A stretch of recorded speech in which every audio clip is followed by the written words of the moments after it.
and welcome back to day 27 of Preptober.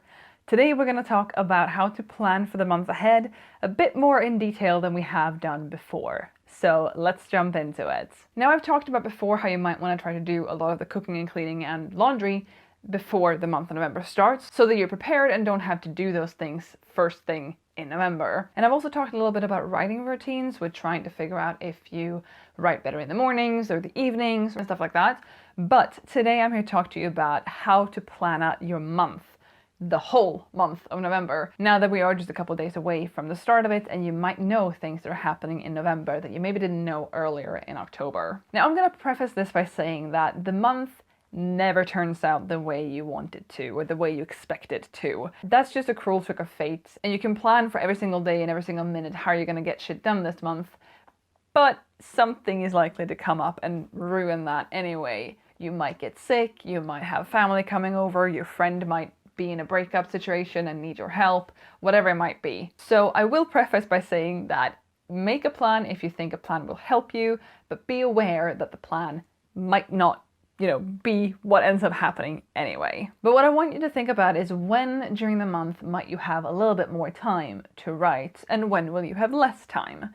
If you know that on the 14th you're going to a birthday party and that's going to take up 6 hours of your day, you might not have the time to get your words out that day, but maybe you can write more on the 10th or the 2nd, or whenever you know you have a free weekend or a free afternoon, or just a quiet, calm evening. I would personally suggest that you try to write as much as possible in the beginning of the month, again, granted that your schedule allows for it, because in the beginning of the month, you're probably the most excited about your story and about getting these 50,000 words done, and then the longer into the month you get, or especially week 2, but also the longer into the month you get, the going gets tough. So if you can sit down in the beginning of the month and make sure that you're ahead, if that's possible for you, I do recommend trying to do that, because things will happen. You will lose your interest in your story, something will come up, you'll get sick, your characters will start doing stupid things and stuff like that.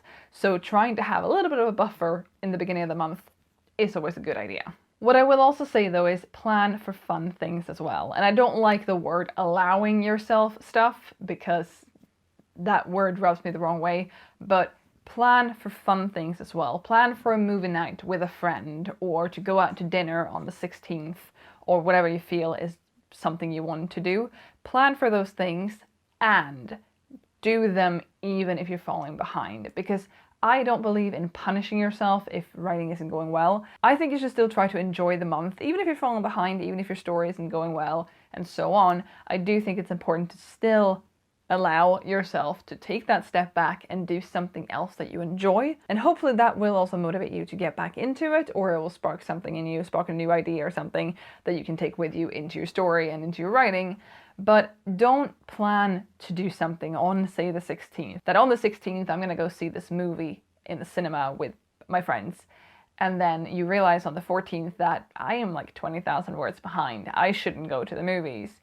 Because then you're both behind, and then you're punishing yourself by depriving yourself of something you want to do. So I will say allow or plan for fun things as well throughout the month, and try to do them. Obviously it comes down to your energy levels and how many spoons you have and all of that, but I don't believe and I don't support robbing yourself of things that you want to do just because your writing isn't going well. And the examples I've given here, of course, are not the only examples for what you can do. I've also talked about reward systems before. What I said in that still goes, and you can have rewards throughout the month of November as well. That can be anything from a piece of chocolate to going to see a movie. But I also try to distinguish between rewarding myself with a movie and I have this plan from the beginning. I haven't earned it. I hate that concept, but I should still go ahead and do it anyway, because it will make me feel better, hopefully. If you, however, don't feel like it will make you feel better, don't force yourself to go to the movies, but I'm a big supporter of actually allowing yourself to do fun things even if your writing isn't going well. Anyway, that's all I have for you today. I'm keeping this video short and sweet because I know that the planning of the month will probably take a lot longer than you want to spend watching this video for. So go ahead and plan your month, and I'll see you again with a new video tomorrow.